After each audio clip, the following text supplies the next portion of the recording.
Two men journey to the bars and restaurants of Scandinavia to find amazing beers, always with the same question. Hey, what's on tap? It's time to find out.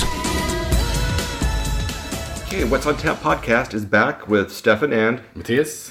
And we have a special guest. And we have a special guest today. You gotta tease it out a little bit, man. You're just like on this like white on rice. You gotta build a little excitement. And nope, just get straight on it. Just get right into it. 17 seconds in, you're just like bam. Special guest. Yep. All right. Special guest is. Hi, I'm Martin. Yeah. And I'm a beer nerd. Yes, you are. Welcome, Martin. Okay, and today we are going to talk a little Cantillon. And you, Martin, were at the Blubaer release at Himmeriet last week. Yes, this was my... this is my 8th year getting the Blubaer. Wow. And I think it's the 4th year where I actually queue. In the beginning, you didn't really have to queue. You just went into the shop and said, do you have any Blubaer? And they had, do you want 1, 2, 4 bottles? As you know, it's not really like that anymore. No. Well, now people rock up. Well, this year was 2 days before people started queuing. Yeah, I think that's a record. This year was a little bit special. Yeah. But yeah, it's been lines every year that I've known at least. But I think the first one I got was in 2014. Yeah. But then it was lines. Yeah, I went last year and got there at around 8 in the morning, and I was there was already like maybe 10, 15 people in front of me, so it was quite early. Yeah. And this year here there was quite the line. Because what time did you get there? Yeah, I got there 8 in the morning as well, and I was number 44 in line. Holy crap! So I basically used the Blubaer queue as an indicator of how the beer scene is going a little bit overboard, actually. Yeah. Yeah. Because that's just in 1 year that you were there at 8 a.m. last year. Mm-hmm. And you were, about 10, 15 in line. Mm-hmm. And now 1 year after, 8 a.m. means 44 in line. Yeah. Yeah. That's a pretty big difference. And That's huge. The first year I was there in 2014, I think we got there at like 3:30 p.m. And we were still like probably 20 or 30 in line. Wow. So yeah, it's getting a lot more popular. And I think a lot of people are traveling to Copenhagen just for that beer. Well, last year we met a guy from the U.S. that had he happened to be in Belgium, and he just planned a special trip over to Copenhagen so he could attend the release. Yeah. And we met some other people from different parts of Europe that had come in just for the release. So I guess the word has gotten out, and people are excited about it. And I really am disappointed that those two guys got there 48 hours in advance. Because that means next year it's going to be a nightmare. Oh, it's going to be even worse next year, yeah. Yeah. But so every year there's a different amount of big and small bottles. Yeah. But this year was a little bit special. This year they actually said the amount of bottles, which was rare. Nice. We usually don't know. We just get there and you count the people. You're like, okay, maybe I'm number 50. Yeah. Will I get a big bottle or a small bottle? Yeah. But I think what you're getting at is that this year, person 1 and 2 got to buy a 3-liter bottle and a 1.5 liter Magnum bottle. Yeah.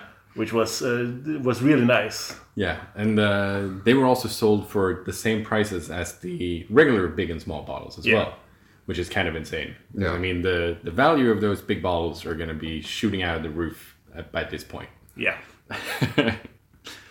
So... Because didn't they have a picture of a second 3-liter bottle? Yeah, but and it was it was being sold for a charity. Yeah. And I think it was 25,000 Danish kroner. Yeah. Yeah. Which is That's a lot of money. It's a ton of money. Yeah. So it's also a 3-liter bottle of Cantillon Blubaer. Right, which you could have bought for, the first guy bought for, what was it, 300 Danish? Yeah. So then you could turn around and sell it for 2,500. You could probably sell it for even more. Well, yeah, I mean, but if you've already had the market value set at 2,500 to start with. Oh, yeah. So. But I mean, selling it to the US would probably be worth even more. Yeah. Yeah. Just looking at what the normal 750 bottles go for at this point, I mean, a 3-liter bottle would go for quite a lot more. Yeah. A lot of American traders that trade beer with us in Europe, they want to bring these bottles to large bottle shares where there's easily 20 or more people. Yeah. So a small bottle just won't cut it. Yeah. They need multiple bottles Yeah. at this point, basically, Yeah. which is just getting more and more difficult. Yeah, because I mean, every year it seems like the big bottles are getting less and less in amount. Yeah. How many did they have this year? Or the big This year bottles? were 75 small bottles and 75 big bottles. Oh, okay, So that's that's actually actually quite a lot. quite a bit more than I think Yeah. they had last year for big bottles. Because I think it was the first year that I was there where it was only like 36 big bottles or something like that, and it was. Oh, wow, yeah. Yeah. Some years have actually been surprisingly Yeah. few large bottles. But in the beginning, you were allowed to buy one big and one small. Yeah. And that year, when they didn't have any big bottles, you were allowed to buy 3 small bottles. Oh wow. I remember that because I just I just bought all of them. I bought 3 and my friends bought 3, so we came home to Sweden with like 30 small bottles. We were a lot of friends. Yeah. Wow. But so do you also trade bottles over to the US as well? Yes, that has been my main goal of Cantillon Blubaer. Yeah. Is to buy them, save a small bottle for myself Yeah. in the cellar, preferably drink one there, Yeah. and often you're allowed to buy one drink in where they open it for you. Exactly. So you buy your allotment and a bottle that they open. Yeah. And then all of the bottles that are extra, where my friends want me to trade them to the US for something big and tasty. Yeah. I do that. Yeah. Because you can get quite a lot of really heavy, like American stouts or stuff like that for the Cantillon Blubaer bottles as well. So I remember I got a big brewery trade for one of those big Cantillon bottles as well. But yeah, so we're also drinking Cantillon today. We brought out a Pepe Framboise from 2016 that I got from, I think it was a Belgium trip last year in April. I think they had the pack of, I think it was Fufun. No, it was in September, I think I got it. So it was like the 2 or 3 Fufun in a package and the Pepe Framboise and Mamouche. So I got a package of that. That's a great package. Yeah. So for the uninitiated, the Fufun is the peach. Apricot. Apricot. Apricot. Of And course. the Mamouche is the elderflower, and the Pepe Framboise is the raspberry, but with even more raspberries than the Rosé de Gambrinus. Yeah. Yeah. This is really, really tasty as well. It's amazing. Yeah. This is only my second time ever trying the Pepe Framboise. Oh, nice. Do you want to describe the color? Well, it's really, really deep red. Yeah. And it's actually really clear as well. Yeah, it looks like strawberry soda almost. Mm-hmm. Yeah. But smells like just straight up raspberries. Yeah. It's got that really like jammy taste to it. It's really, really Definitely. nice. But so, what's your favorite? So, I mean, we're on the topic of Cantillon and sour beers at this point. So, what's your favorite Cantillon beer that you've tried? I actually have to say the Fufun. Yeah. Because it just packs such a special acidic Yeah. flavor that I don't really find in the other beers. Yeah. They're more balanced, and that's just a punch in the face, but not in an abrasive way. Yeah. It's more just flavor. And yours? I'm probably gonna have to say the Mamouche. All right. I think it's an excellent. Well, actually, it's either the Mamouche or just the regular Guess. I think because the normal Guess with a bit of age on it is just a fantastic beer as well. Yeah, I really like just the standard Ghost, but I really like the one, I can never remember the name of it, but it's the yellow and blue label, the Saint... Cuvée Saint-Gilloise. Yeah, that's the one. I really, really like that one. I think I've had it on tap a couple of times and on bottle, and just... It's a really good beer. Yeah, it just hits all the notes that I want from it, so it's great. Nice. And at the same day as they had the Blueberry release, they also had a special brewery over from the US. Yes, they had Taptic over. Exactly, Trillium Brewing from outside of Boston, I think. Yeah. Which and they make really good beer. I've only had the pleasure of tasting maybe 1 or even 2 of their beers before. Yeah. Because they seldom come to Europe. Yeah, I don't think I've ever seen them in Europe at all. So I was really surprised. Yeah, unless it's a special tap takeover or it's a beer festival, you don't see them. Yeah. I think, was it Omni Polo's hat that had a Trillium tap takeover quite recently? Right? I think so. Yeah. I think they had quite a lot of it up there. But I mean, of course, in Sweden, you can't buy cans to go. No. Which is really annoying. Yeah. But... Yeah, so I did manage to snag 2... but you were in Denmark, where the rules are a little different. Yeah. So I managed to snag 2 cans of 2 different double IPAs. Yes. That we're going to try a little bit later. Yes. Well, I think we should probably bring them out quite soon. Before we go to that, I have a quick question for you. Mm-hmm. What is it about Cantillon that you get all fanboyish about? Because you are about the biggest Cantillon nerd I've ever...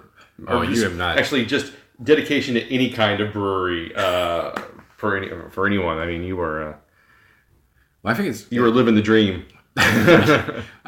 It doesn't pertain exclusively to Cantillon. I think it's just like Belgian sour beers in general. Right, but in particular, Cantillon is your sweet spot. Let's say. I mean, I know you like Boone. I know you like Tre Fontaine and other ones. But if you look at your collection, you have really gone whole hog into the Cantillon lifestyle.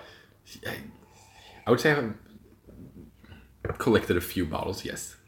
I won't get into the exact number because we don't want to embarrass you on the podcast. But at least not over this. Millions. Let's just say if he has... He said with a Dr. Evil pinky. Yes, he has a very impressive collection of Cantillon bottles. But I gotta say, like, my favorite goes of all time is just the Girardin Black Label. Really? Yeah. That's surprising. I have a couple of those as well. I know you do. I know. I'm very familiar with your attic space and the bookshelves full of beers that you have up there. But I have to say that I think Cantillon makes the best lambics. Yeah. I think their Geus or whatever you want to call it. I think theirs is the best. But there is a certain quality with Cantillon. They've been repeatedly asked to increase production. Yeah. And they always say no. Yeah. No, we have our brewery. This is the exact brewery we have. We're not going to change to anything bigger. They don't patronize those who do increase, but they're happy with what they have. Yeah. And they have spider cobwebs everywhere. They have a brewery cat. Yeah. They just have everything that makes this intangible feeling. Yeah, it's all still made in the same location, I think, as well. Yeah. And it's just like the traditional way, like, of course, all the other lambic breweries do as well. But it's just like they could just price gouge the shit out of their beers because they could sell them for like 5 times as much. Very easily. They could, and you see that whenever you get outside of the region where they're made. Those prices get in the pretty region. high. If you go to a beer shop in Brussels that have Yeah. Cantillon, it's going to be increased like threefold in price. Wow. Usually. But I mean, I think it's nice that they keep the same prices still and just put limits on it to keep beer still available for the locals as well. Yeah. Yeah, exactly. Because you'd have people just coming in buying out Exactly. whole runs Yeah. if they didn't do that. So Yeah. that's really good that they limit the amount. I did hear a rumor in the Blowback queue that they've started to limit American visitors more, which was really surprising to me. What I heard was that a few Swedish guys, they came there and they wanted to buy some beer, and only after they said that they were Swedish, they were like, "Oh, you're Swedish? Wait, you're not American? Oh, wait, we have this as well for sale." Yeah. They bring out some special because the stuff, secondary market over there is so huge that they know that people are just going to monetize on it. People are going to buy it and then sell it for 3 times the amount or whatever. I don't know their position on trading. I hope they're positive, but I do know that they don't like reselling. Exactly. They despise the black market. Yeah. I mean, from what I've heard as well, I mean, they were some of the big forces in getting, I think it was eBay, to ban the sales of alcohol. Oh, nice. So I think there was, Cantillon played a big part in that from what I've heard. But, I mean, don't quote me on that because I don't know what the sources are. We will quote you on that in our show notes. Okay, excellent. Perfect. Cantillon single-handedly killed eBay sales of alcohol. Oh, there we go. Matthias Olsson. You heard it here. Yep. It now has a source. Exactly. Now it has a source. Yeah. Yep. It's not a very credible one, but... No, completely credible.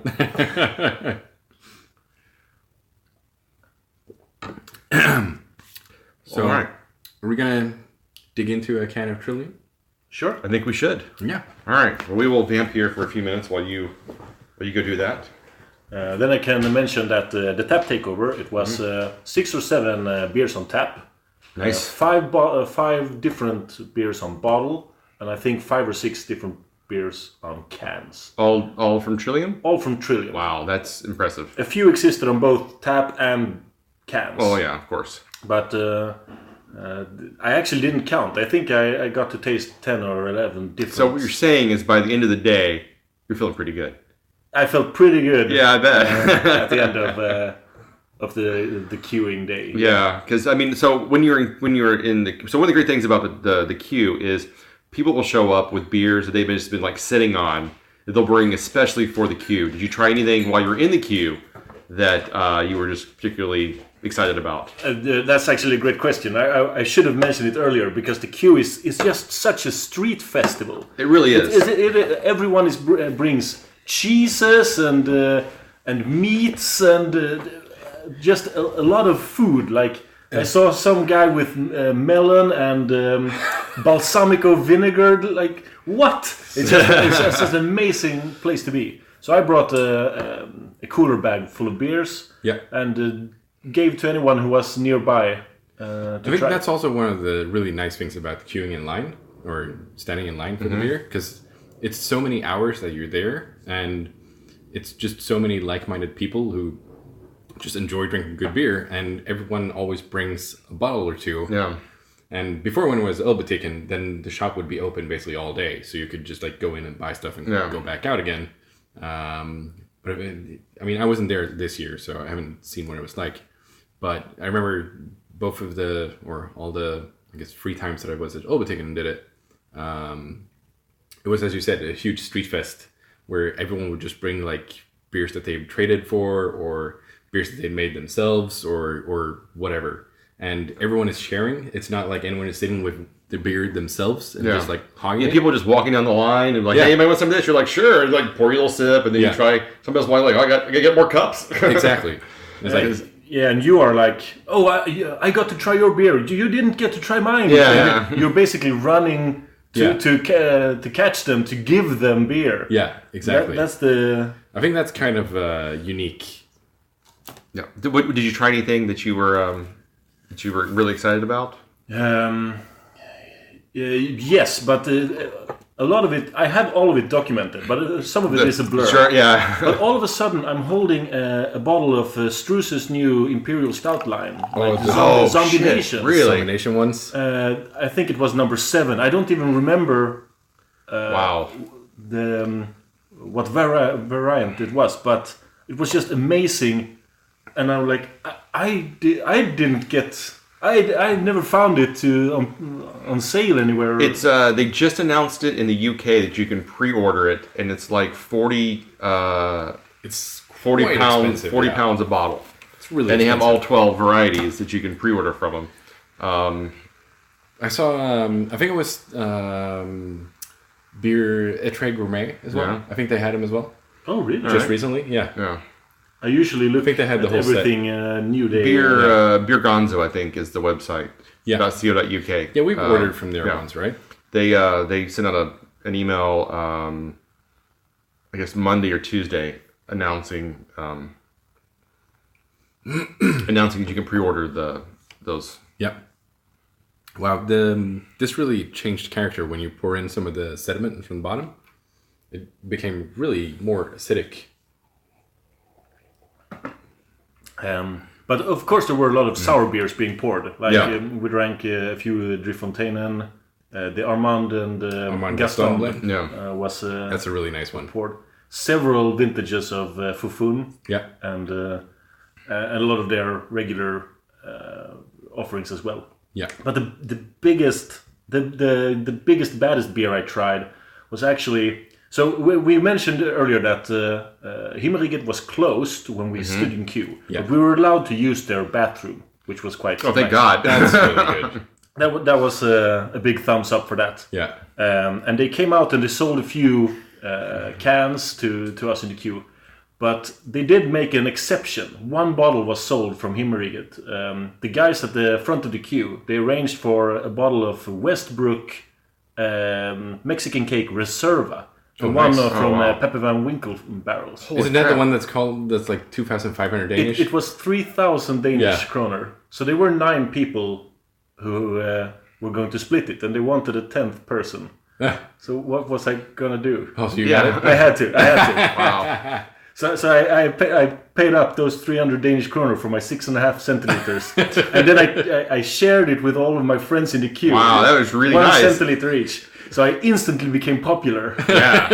But it was really good. Nice. It wasn't worth the cost, but it was worth the experience. So that's kind of fun to really try. all that matters. Yeah. I think when I tried it, I did like 60 tried 60 different beers last year when I was in line, and after a while I was just like, I don't even know what I'm drinking anymore. Yeah. It's like, what is this? I don't know. Somebody just pours something in a glass and I'm drinking it. So what is it? It's amazing, but you should try it.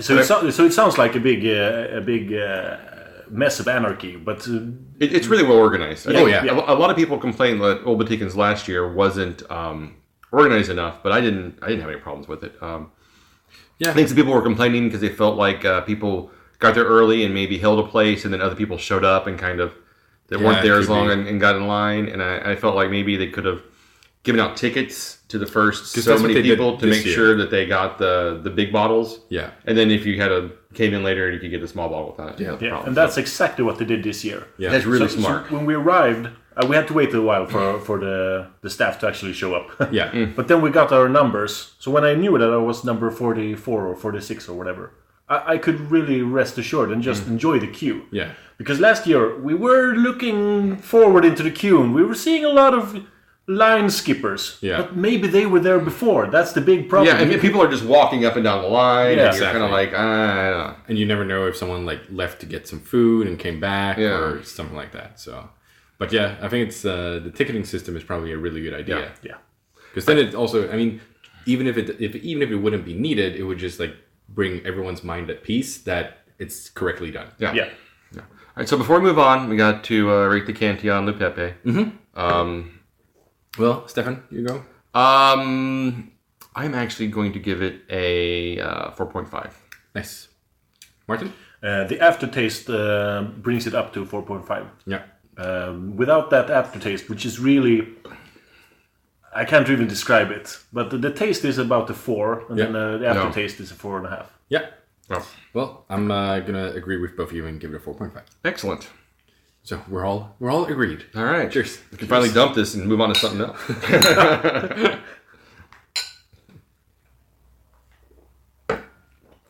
All right. Up So next next beer in line, is the Cutting Tiles Eldorado Cutting Tiles. from Trillium. It's a double IPA with raw wildflower honey. Comes in at a nice 8.5% alcohol. This is gonna be really exciting. I've never had a Trillium beer before. I'll let you pour it for us since you're right in front of the glasses. That's okay.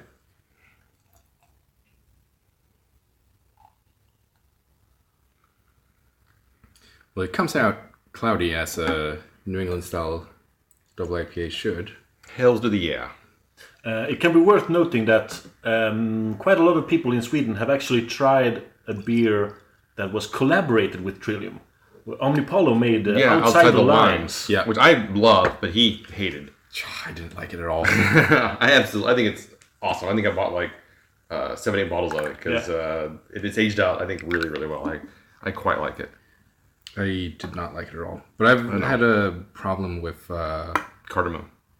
yeah, that, and also a problem with like the different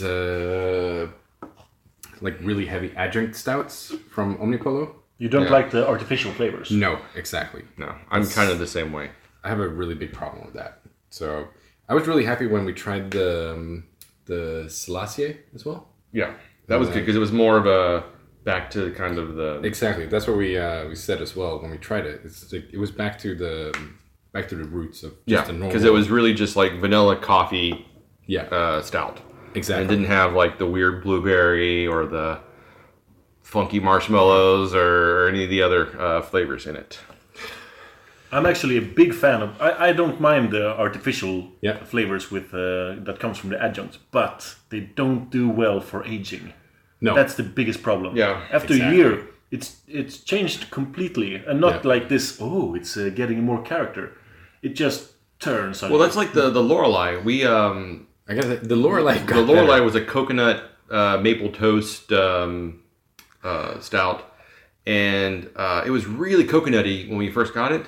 But then we tried it like a couple of weeks ago, and like the coconut was completely gone, and it was like much better actually. It was immensely better.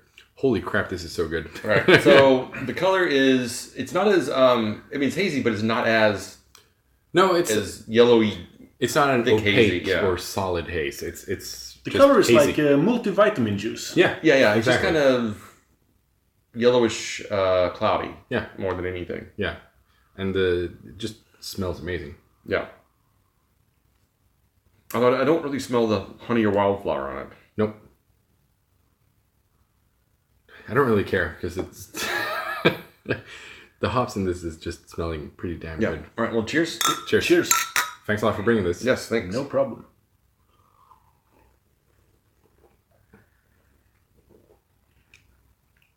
Yeah, I can see why the hype is so big around the brewery.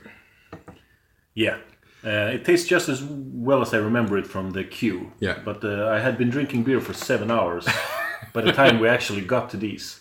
That's a problem with opening the bar. Yeah, when the queue is over. Yeah, exactly. All of your guests are going to be. They're going to be hammered from all the other stuff. Yeah, or at least happy. Oh, definitely happy. How would you describe this?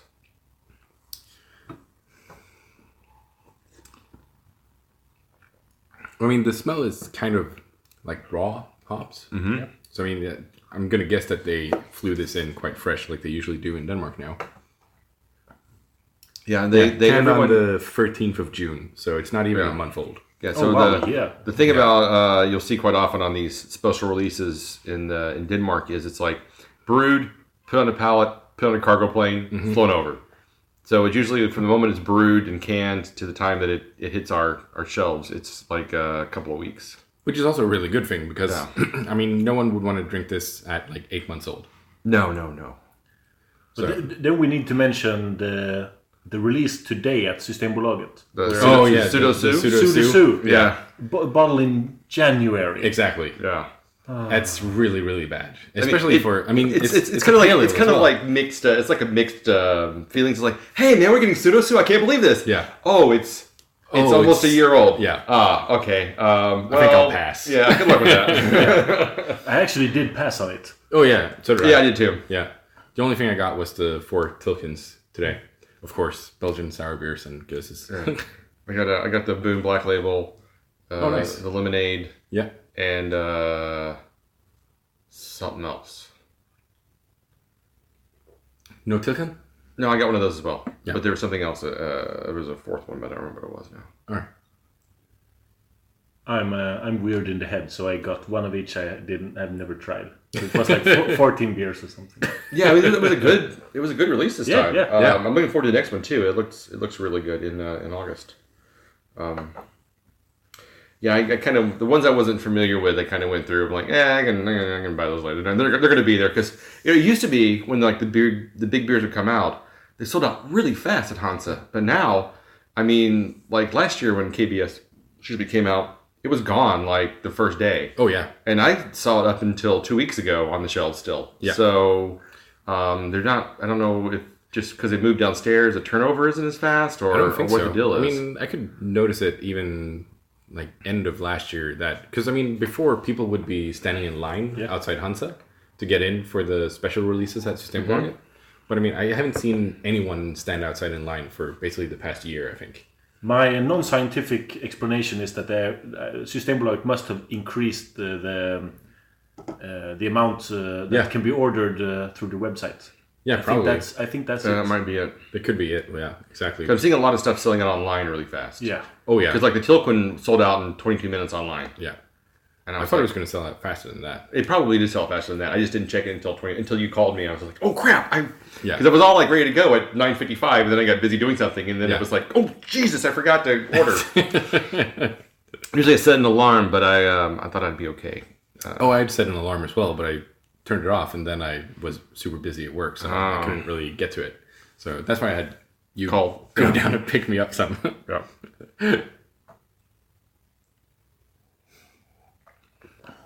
But this was quite tasty. This is super tasty. It's okay. I know, it's just it's the wildflower honey with the bitterness. I think of the hop. It's just not quite coming together for me the way. It doesn't play well together for you. It's just not. I mean, it's not bad. I like it, and I think it's a good beer, but it's just not like. It's like your old playground nemesis. I'm not sure what that means. Oh, you know. Nope. I'm not familiar with your analogy. Is it the kid that you were afraid of in the playground? You wouldn't play well together with him? Still don't know where you're going with the analogy, but sure, why not? No, I mean it's good, but it's just not it's not great. No? No. I think it's really excellent. Well, good for you. Thank you. You've fallen for the hype. He does. I think he's all up in this butt. That's probably the. Yeah, I'm all up in this can's butt. Mm-hmm. Trillium actually paid him to say that. Mm-hmm. Exactly. Sponsored by. Yeah. I think it's got a really great mouthfeel. I like the. You're always all about the mouthfeel. I am about the mouthfeel. That's a big thing. I mean, if it's got if there's certain beers that have a certain effervescence to it, then it really enhances it. And like stouts, if they're a little flatter, it allows other characters. I think this is a really good, like for a double IPA, I expect it to be a little bit thicker and have it a little bit heavier in the mouthfeel, which I quite like. And I just don't like the aftertaste. No? Mm-mm. What do you don't like about the aftertaste? The wildflower and honey. You're picking that out like straight away. Well, I mean, I can feel the honey and I can feel the floral-y kind of notes, and it just doesn't work for me in a double IPA. I don't think. All right, fair enough. Each to their own taste. Yeah. Yeah. You're allowed to have your opinion. I think you. Even if you're wrong. No, I'm not. I'm not going to give it a bad review. I still think it's a really good double IPA, but it's just not. It's not one that I would probably go for a second time. Oh, really? Now. All right. So, what would you rate it? I'm going to go with a 3.5. I'm going to guess that's probably the lowest rating on Untappd for that beer. I bet it's not. Probably not. There's always some. There's always all over this. Exactly. The spectrum. There's some asshole that doesn't like, Exactly. Oh, I don't like hops. Yeah. 0.5. Yeah. Well, it's like there's like this one beer I tried in Italy. It's one of these things where it's a Cezanne farmhouse, and people that like Cezanne farmhouses gave it like a 375, 425, and then people that didn't, which were apparently the larger subsection of people that had tried this beer, gave it like a 1 to a 2.5. Oh, wow. And one person was like, yeah, it's kind of like a Cezanne or a farmhouse. It's like 2.5. Exactly. It's like, it is exactly a Cezanne or a farmhouse. Your people are idiots. But yeah, I think, it's good. It's just not one that I would go for a second time. All right. Sure. Yeah. I would definitely drink this again. But there is something about the aftertaste that might not be exactly there. Yeah. But I still think it's an excellent double IPA. I mean, if I could make a double IPA like this, I would be freaking super happy about it. I think you make a better double IPA. No, I don't think I've been happy with any of my double IPAs so far. So I know I do not agree with you there. All right. But yeah, I would probably give this a 4. Okay. That's where I am as well. Yeah. I think it's for a first Trillium beer, like you're super hyped up about it as well, of course. So it's like, it's going to be everything that it's hyped up to be. Of course, nothing is going to be what it's hyped up to be when it's at this level of hype. Yeah. But it's still an excellent beer. So I'm excited because I looked at the other one in the fridge as well that you brought, and I saw it had grape juice in it. Yeah. So I'm really excited about Yeah, that. I'm much more excited about that one. Yeah. So if you brought that one out first, well, then it'd be talking different stories. So. That's what I figured we would bring, because the honey would probably be a little bit more subtle than grape juice. So I think bringing the honey out first would be a better follow up to then bringing up the grape juice after the honey one. It's the tactical choice exactly. to fool us. Exactly. So it's like the logical next step. I see where this is going. All right, so taking you on a little flavor journey. It's a trip to Flavor Town. Exactly. All right, so what would you rate this one? What would you say? Oh, sorry. So where can you find us online? You can find us on Stitcher, on iTunes, on Instagram, Facebook. What's on tappodcast.com. And what's on tappodcast.com. And what was the other thing that we just recently got on? The Podchaser. Podchaser. There you go. Yes, exactly. Okay.